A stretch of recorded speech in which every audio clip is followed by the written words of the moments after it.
हिंदी थी वो जो लोगों के हृदयों में उमंग भरा करती थी। हिंदी थी वो भाषा जो लोगों के दिलों में बसा करती थी। हिंदी को न जाने क्या हुआ, रहने लगी हैरान परेशान। पूछा तो कहती है, अब कहाँ है मेरा पहले से सम्मान। श्री योगेश कुमार जी की लिखी हुई ये पंक्तियाँ हिंदी की वर्तमान स्थिति को पूर्णतया बयां करती है।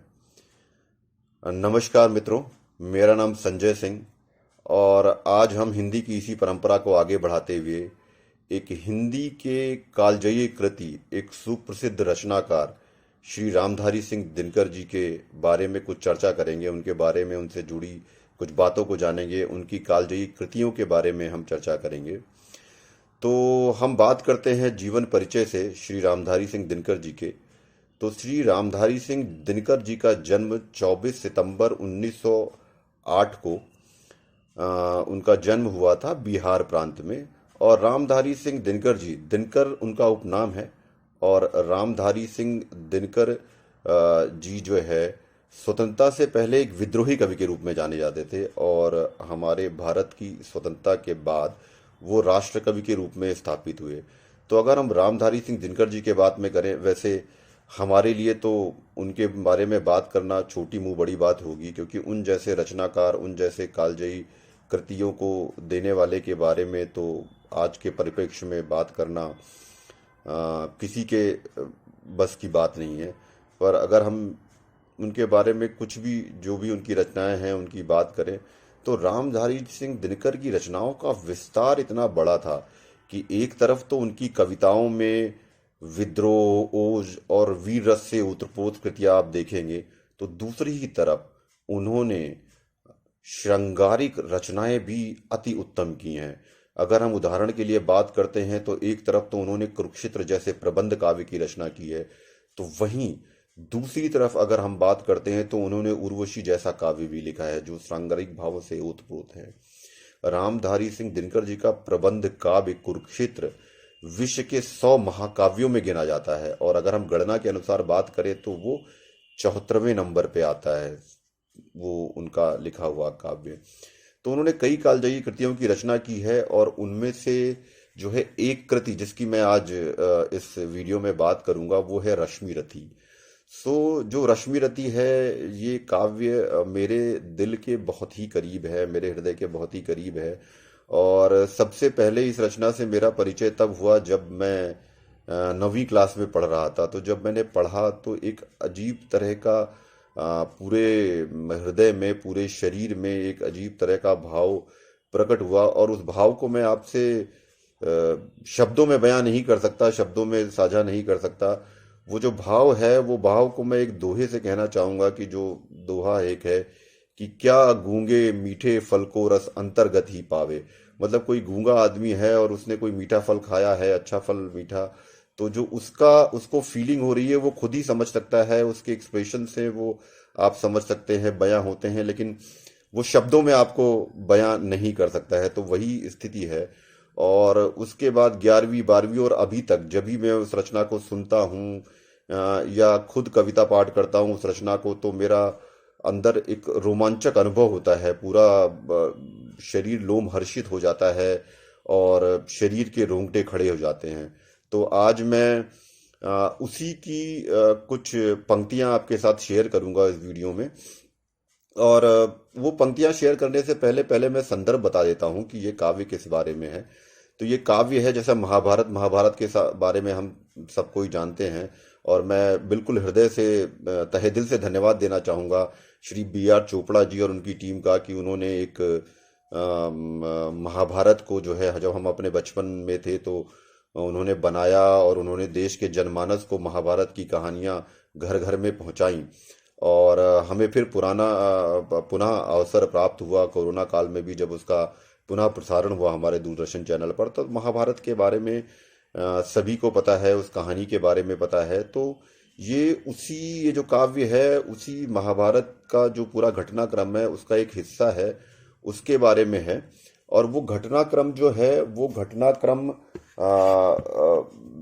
बेसिकली उस टाइम का है जब पांडव जो हैं अपना अज्ञातवास काट के आ रहे होते हैं, और जब वो लौट रहे होते हैं तो उनको आना होता है।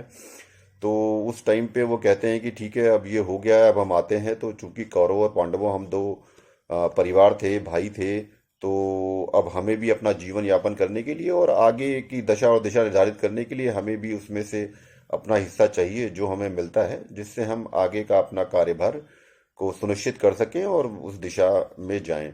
तो इसके लिए वो सबसे सुयोग्य श्री कृष्ण जी, भगवान श्री कृष्ण जी को अपना दूत नियुक्त करते हैं, अपनी तरफ से रिप्रेजेंट करने के लिए भेजते हैं श्री कृष्ण भगवान को। और श्री कृष्ण भगवान से कहते हैं, हे वासुदेव, आप हमारी तरफ से दूत बन के जाइए और डील नेगोशिएट करके आइए आप हमारी तरफ से, अगर हम आज की भाषा में बात करें।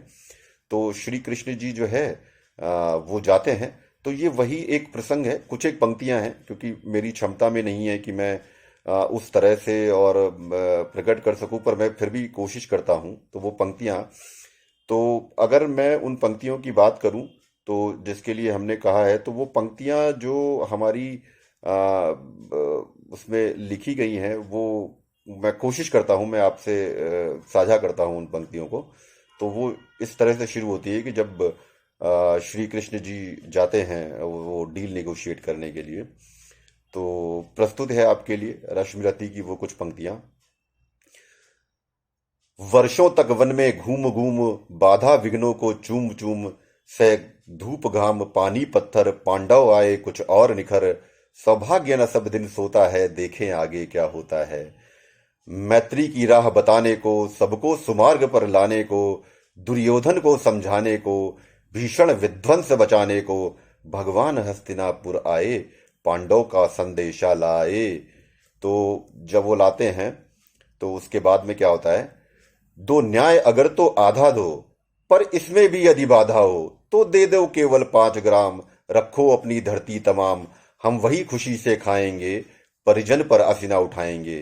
श्री वासुदेव कृष्ण कहते हैं कि अगर आपको आधा दे दीजिए और उसमें भी दिक्कत है आपको, तो केवल 5 गांव दे दीजिए, उसी में वो लोग भरण पोषण कर लेंगे और सुख से रहेंगे। लेकिन दुर्योधन की तो मानसिकता अलग थी।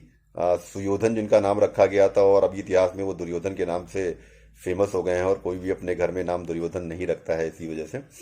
तो दुर्योधन की जो मंशा थी, तो उन्होंने उसका क्या किया, दुर्योधन वो भी दे न सका, आशीष समाज की न ले सका, उल्टे हरि को बांधने चला। मतलब दुर्योधन ने ये बोला कि ये जो दूत लेके आए हैं, जबकि परंपरा होती थी कि दूत को कुछ नहीं करना है, वो कहते हैं अपने सैनिकों से कि आप इनको बंदी बना लीजिए, बांध लीजिए। तो उल्टे हरि को बांधने चला, जो था असाध्य साधने चला, जब नाश मनुज पर छाता है, पहले विवेक मर जाता है।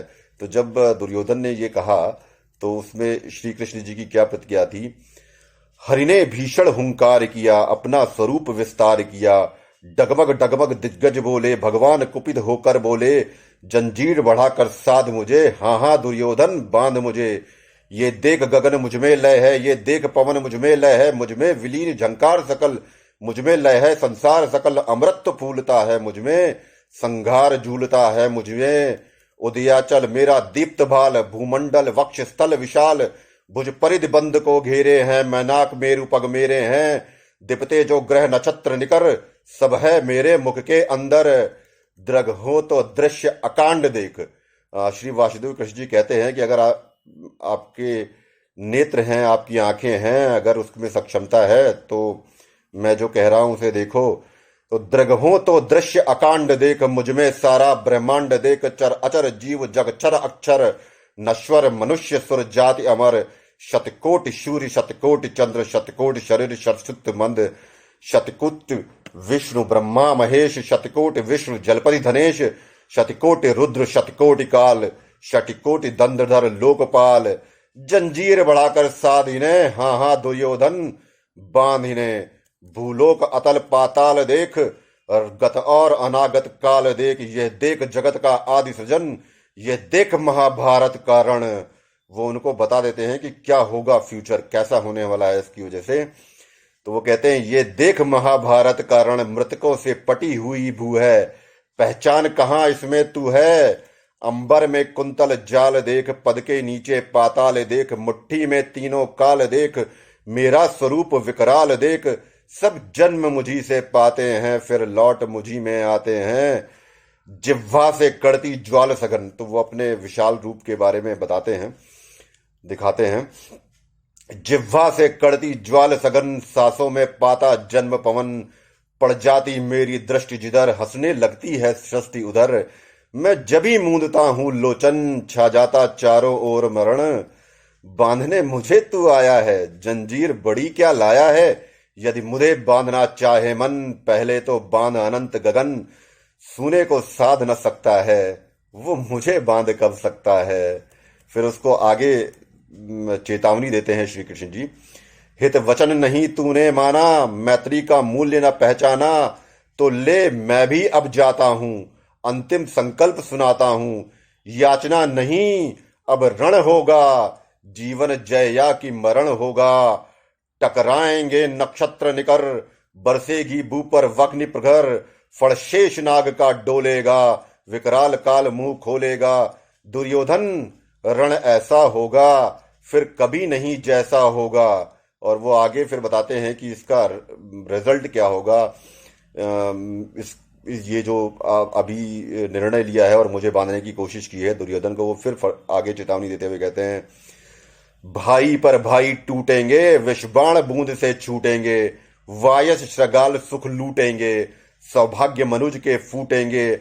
आखिर तू भूषाई होगा, हिंसा का परधाई होगा।